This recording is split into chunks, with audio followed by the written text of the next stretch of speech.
MBA Show, the business podcast that knows that you have business to take care of. That's why each episode is jam-packed with value and is delivered to you in about 10 minutes a day with our daily 10-minute business lessons for the real world. I'm your host, your coach, your teacher, Omar Zenhom. I'm also the co-founder of the $100 MBA, a complete business training and community online. You can check out all our free courses and guides over at 100mba.net.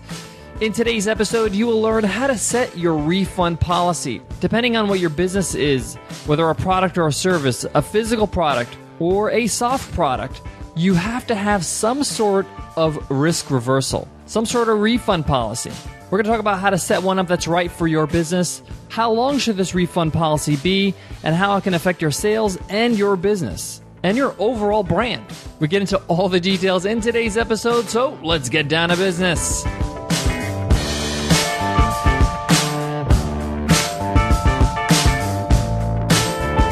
Today's episode of the $100 MBA Show is sponsored by The Draw Shop. One of the best ways to convey your value to your customers is with a kick-butt whiteboard explainer video. And the home of the best whiteboard videos out there is thedrawshop.com. They've worked with some big names, the best in the game: Arianna Huffington, LinkedIn, Tim Ferriss, the United Nations, Tony Robbins, and of course, they've worked with us. We're actually creating a whiteboard draw shop video for our webinar workshop registration pages. We love the process of creating this video with them, and we're so happy to have them as a sponsor. So check them out at thedrawshop.com. Start a risk-free powwow. Talk to somebody that can really help you convey your ideas with a great whiteboard video. That's thedrawshop.com. Before I get into all the different types of refund policies you can have for your business, depending on what you're selling, what you're offering, I want to talk about the importance of a refund policy. In today's marketplace, it's really important that you put the onus of the risk on you as the business owner. You want to show confidence. You want to be able to tell your customers, your audience members that are interested in your products and services, that you're willing to put your money where your mouth is. That if they're not absolutely happy with their purchase, that you're going to refund their money easily. This is called risk reversal. But it's more like risk reduction. What you want to do here is convey the idea to your customer that you have nothing to lose. Just try us out. If you don't like it, we will refund your money. Or in some cases, give you store credit or give you an exchange, whatever it is. The point is that you want to lower the risk for the customer.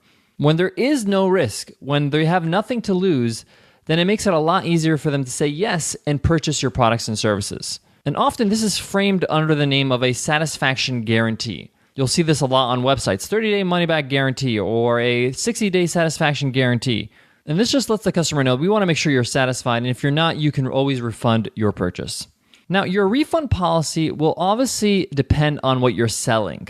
If you're selling physical goods like t-shirts that people have to wear, and I use this example because I had a clothing line. One of my businesses with a clothing line, and we had a refund policy. See, the thing about clothing is that when people refund clothes, they often try it on first, and sometimes they wear it for a full day. And the thing is that when it's a physical good like that can have some sort of wear, it's really hard to judge what is acceptable, what's not. You could say, as long as you don't, wear out that clothes, you can return it. Well, how will you know until you actually see the piece of clothing? They'll return it, and then you have to send it back to them if you refuse to refund. That's all money being spent, and time, and manpower. So most physical product refund policies are pretty lenient. They're pretty lax, with the exception of maybe electronics where something is broken. But the point here is that when you have a physical product and you have a refund policy, what do you do with that article of clothing, for example, when it's refunded? Most of the time, I wasn't able to sell that piece of clothing again. It's been out of its packaging, it's already kind of been stretched out, and unfortunately, I wouldn't be able to sell it. And most of the time, we would just send those articles of clothing to a charity drive. But again, remember, even when we're giving away those pieces of clothing that have been refunded, it's costing us money so we can actually send it somewhere to give it away. So when you have a physical item like clothing and you have a refund policy, just keep in mind this is a cost in your business. Factored in your cost when you're pricing your products. Take a look at your refund rates. How many people actually refund a piece of clothing or whatever you're selling? If it's every 20 purchases, there's a refund, then factor in how much that piece will cost and spread that cost amongst the actual price of each product.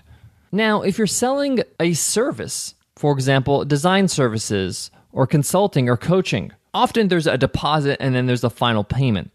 So when Nicole and I were doing services work, when we're shooting videos for our clients, doing web work, we would request 50% of the actual project fee upfront, and then 50% was paid upon completion. So the 50% was a pretty solid kind of guarantee. Now, this is not a refund policy, but let's say, for example, we did all the work and then we show them the actual project. And for example, they just say, hey, this is not for us. We've changed our direction. This is not what the business is doing anymore. I'm sorry. We would like a refund. Now, this puts you in a powerful position because at least you got half your money. You've done all the work and you really can't refund the work. So you have a non-refundable deposit.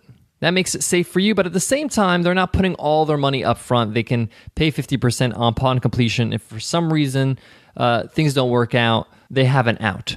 Now, this is very rare in the services industry, and we actually never experienced that. But it's something to keep in mind in your sales page in your services.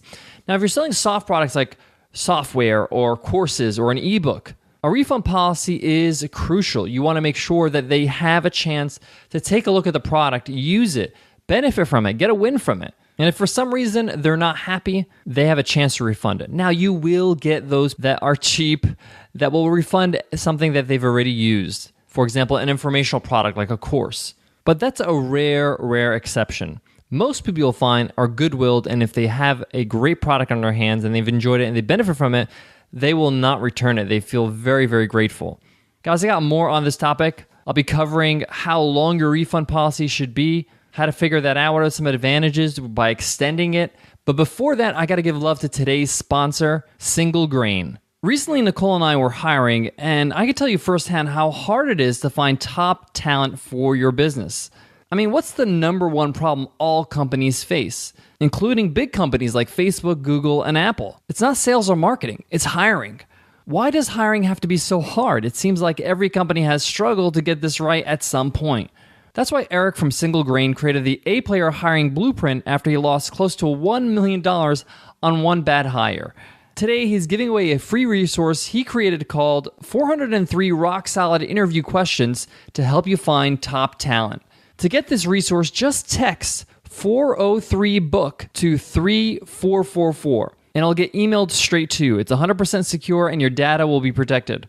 Again, text 403-BOOK to 33444, and you'll get the epic resource. Grab it out because Eric is offering this resource for a limited time. Should your refund policy be 30 days, 60 days, 90 days? It's all up to you. But my recommendation to you is to extend the refund policy as much as possible.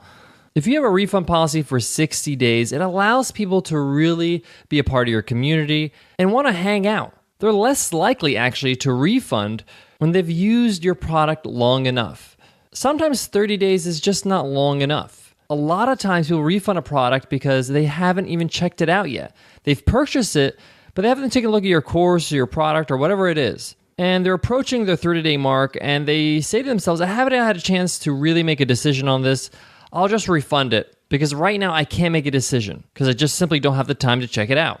By giving them more time, 60 days or more, you allow them time to check it out and give it a good look and say, hey, this is great. I'm definitely going to keep this and check this out in full length and really use it later on. In my experience, extending your refund policy does not increase the number of refunds you get. It actually lowers it. All right, guys, that wraps up today's lesson. I hope that helps. Remember, guys, that on the weekends, we have Q&A weekends. If you have a question you want to ask, we would love to answer it on Q&A weekends. All you got to do is email us at contact@100mba.net, or you can send me a tweet on Twitter. BizRepublic is my handle, BIZ Republic. Just a quick reminder, guys, make sure you subscribe to the podcast. We're well over episode 300 now, and in order to get the older episodes on